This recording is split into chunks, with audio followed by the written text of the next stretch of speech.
समय का ध्यान रखिएगा। अध्यक्ष जी, आपने मुझे बोलने का मौका दिया ज्वलंत मुद्दे पे। शायद इस मुद्दे को हमारे विपक्ष के साथी सुनना नहीं चाहते और इस तरह की मुद्दे पे बार बार लोकसभा में भी देखा गया जिस तरह से उन्होंने इस मुद्दे को चर्चा होने देना नहीं चाहते। आज उन्होंने विधानसभा में, दिल्ली विधानसभा में भी अपनी दिखा दी जो इस पे चर्चा नहीं करना चाहते। और सबसे जो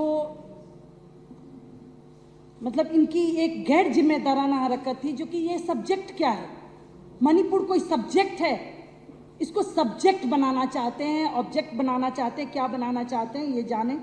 लेकिन जिस तरह से मणिपुर में घटना हुई और उस समय हमारे देश के प्रधानमंत्री जी बड़ी ही शालीनता के साथ विदेश भ्रमण कर रहे थे। अभी हमारे भाई ने बताया जिस तरह से यूएन, हमारे अमेरिका के साथी, चाहे और जगह के साथी जब साथ में थे तो वो अपने अपने काम छोड़कर और अपनी विधानसभा की, अपने लोकसभा की, अपने देश की चिंता कर रहे थे। लेकिन उस समय हमारे प्रधानमंत्री जी विदेश भ्रमण कर रहे थे। और जब ये घटना हुई, जब ये वीडियो बनाई गई घटना के समय, ना वहाँ के विधायक को पता चला, ना वहाँ के मंत्री को पता चला, ना वहाँ के मुख्यमंत्री को पता चला, किसी को पता नहीं चला जब तक ये वीडियो वायरल नहीं हुई। हम सबके विधानसभा में सभी अपने अपने साथी काम करते हैं, क्या हम इतनी बड़ी घटना होगी और विधानसभा में मंत्रियों को पता नहीं चलेगा, विधायकों को पता नहीं चलेगा, वहाँ के मुख्यमंत्री को पता नहीं चलेगा? जब वीडियो वायरल होती है तब सब लोग सीरियस होते हैं, जो कि इतनी बड़ी घटना घटी। सैकड़ों लोग मारे गए, सैकड़ों घर तोड़ दिए गए, सैकड़ों लोग वहां से, हजारों लोग वहां से दूसरे जगह चले गए, लेकिन वहां के मुख्यमंत्री जी को कुछ प्रभाव नहीं पड़ा। यही थी डबल इंजन की सरकार। बार बार डबल इंजन की बात करी जा रही है। हमें तो लगता है जो दोनों इंजन फेल है महिलाओं को सुरक्षा देने में।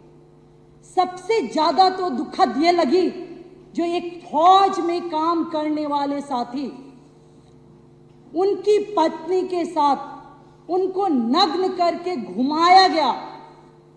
शायद हमारे जितने भी फौजी साथी आज भी बॉर्डर पे बैठे होंगे तो इस तरह की वीडियो देखकर, इस तरह की बातों को देख के शायद हम सबका दिल सिहर जाता है। लेकिन उनकी क्या चिंता होगी जो उनकी बीवी, उनके बच्चे, उनकी बेटी कैसे सुरक्षित रहेगी। ऐसे आदमी के साथ हमारा पूरा देश है। देश की सुरक्षा की जिम्मेदारी है। जो हमारे ऐसे गृह मंत्री जी हैं, जिनको शायद आपने भी कभी कहा था तरी पाड़ को हमने गृह मंत्री जी बना रखा है, और वो मंत्री जी आज हमारे पूरे देश की बहू बेटियों को कैसे सुरक्षा दे पाएंगे। सबसे पहले मैं इस सदन के माध्यम से देश के गृह मंत्री से मैं इस्तीफा चाहती हूँ। सबसे पहले उनको इस्तीफा दे देना चाहिए। जब हमारी बहू बेटियों की और बहन की सुरक्षा नहीं कर पाते तो उनको सुरक्षा, और खासकर हमारे फौज के साथी जो हमारे बॉर्डर पे पूरे देश की सुरक्षा कर रहे हैं और उनके परिवार की हम सुरक्षा नहीं कर पा रहे हैं, उनके घर की सुरक्षा नहीं कर पा रहे, उनकी पत्नी की सुरक्षा नहीं कर पा रहे, उनकी बेटी की सुरक्षा हम नहीं कर पा रहे। शायद ऐसे गृह मंत्री को खुद शर्मिंदा होनी चाहिए, खुद अपने आप इस्तीफा दे देनी चाहिए, किसी को मांगने की जरूरत नहीं। आज ये साथी कह रहे थे, हमारे भाजपा के साथी, जो मणिपुर की चर्चा यहाँ पे क्यों जरूरत है? मणिपुर की चर्चा विदेशों में हो रही है, मणिपुर की चर्चा हर राज्यों में हो रही है। जो कहीं ये मणिपुर जैसा हालात अन्य राज्यों में ना उत्पन्न कर दें। हर दिन इनका यही है, जो आपस में लड़वाओ और फिर राज करो, फूट डालो, राज करो। कभी किसी से लड़वाओ, कभी किसी से लड़वाओ। जहां पे भी लड़ाई होती है, जहां पे भी दंगे होते हैं, तो यही तरीपार जो गृह मंत्री जी हैं उनके संरक्षण में कहीं ना कहीं उसकी सुगंध आती है, उसकी खुशबू आती है, उसकी बदबू आती है। उन्हीं की लगती है, जो उन्हीं की लगाई हुई आग है, जहां इस तरह की हरकत हो रही है। तो मैं आज दिल्ली विधानसभा से एक मांग करती हूं, जो मणिपुर के मुख्यमंत्री को जल्द से जल्द, अभी तक तो हटा देना चाहिए, जो मुख्यमंत्री अपने स्टेट को नहीं संभाल पा रहे, अपनी बहू बेटियों को सुरक्षित नहीं कर पा रहे हैं, और साथ में इस तरह की आवाज, जो ऐसा तो होता रहता है, ऐसा तो होता रहता है, ऐसी वीडियो तो रोज आती रहती है। इस तरह की जो बात कही गई, ये कितनी शर्मसार करने वाली बात है। तो मैं आप इस सदन के माध्यम से मैं एक दो बातें बहुत ही जिम्मेदारी के साथ रखना चाहती हूँ।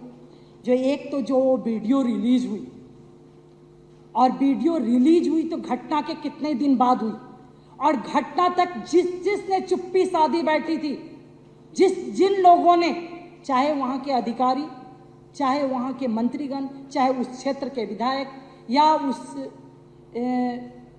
वहाँ के राज्य के मुख्यमंत्री, इन सब की अपनी जवाबदेही पूछनी चाहिए हमारे प्रधानमंत्री जी को, उनसे पूछनी चाहिए, उनसे जवाब लेनी चाहिए।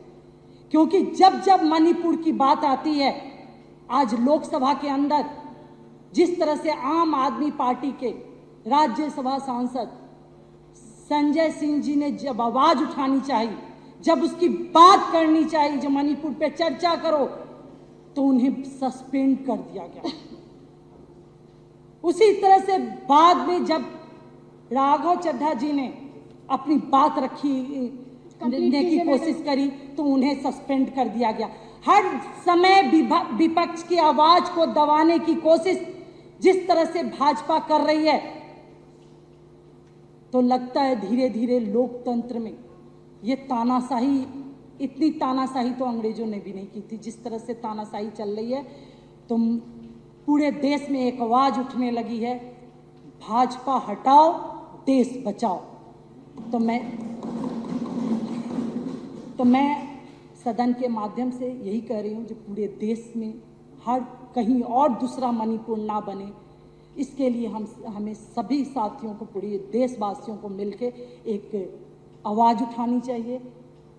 और हमारे भाइयों ने कहा, सभी ने कहा, सभी एक एक कोने से आवाज़ आ रही है, जो मोदी हटाओ, देश बचाओ। जय हिंद, जय भारत। धन्यवाद।